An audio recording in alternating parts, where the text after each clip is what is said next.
Situated in a remote corner of Australia's Northern Territory, ERA's Ranger mine has been in production for over 25 years.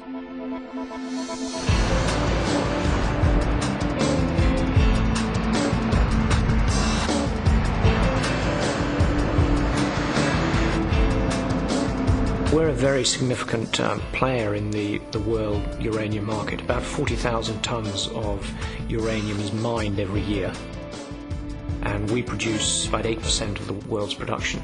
The contained energy is the equivalent of being able to power Taiwan, or approximately 80% of Australia's electricity needs.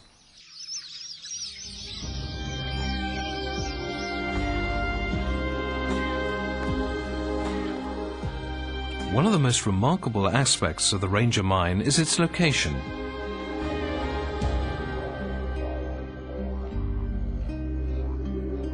The mine is completely surrounded by the Kakadu National Park.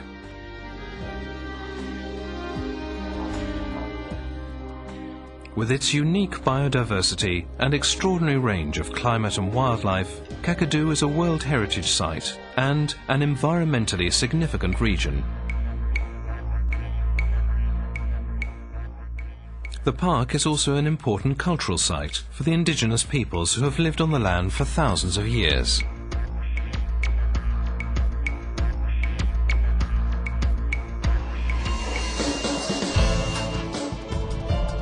Given the sensitivity of the surrounding park, it's hardly surprising that the presence of a mine that produces radioactive material is a controversial issue.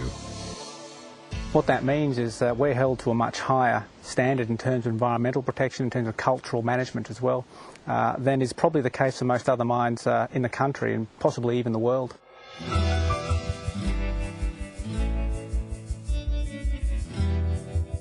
All rainfall runoff from the Ranger site is closely managed. Runoff that does not meet specific quality criteria is retained on site. Some of the water required for mining production can be treated and released back into the lease and ultimately flows through natural waterways into the park. The results are closely monitored both by ERA and the Northern Territory and Commonwealth governments, and the Northern Land Council, which represents the traditional Aboriginal owners.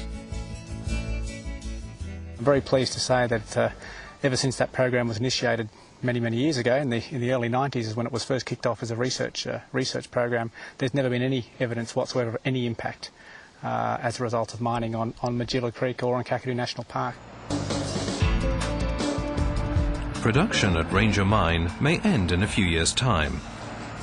The regulations governing closure and rehabilitation are subject to a high degree of external scrutiny. To be incorporated into the park, the rehabilitation of the Ranger lease, including landscape, vegetation and wildlife, must meet extremely high standards. Water management will remain an important issue through the period of decommissioning and rehabilitation. Over the years, the most heavily contaminated water has had to be stored on site. To deal with this, the company is investing around $30 million Australian in a state-of-the-art water treatment plant, which will produce clean water that can be released without environmental harm. The new plant would remain in operation for many years after production ends. To fill in pits, to revegetate, and to leave the land in the same form that it was when we started is something that I think we will be very proud of in due course. Ranger Mine is located in one of the world's richest uranium provinces, and ERA has an active exploration program looking for extensions to the Ranger ore body as well as other deposits. The company is also reviewing its processing options, including lowering the cut-off grade and radiometric testing to maximize the value of its Ranger operations. Based on current reserves and production levels, processing at Ranger will cease in 2014.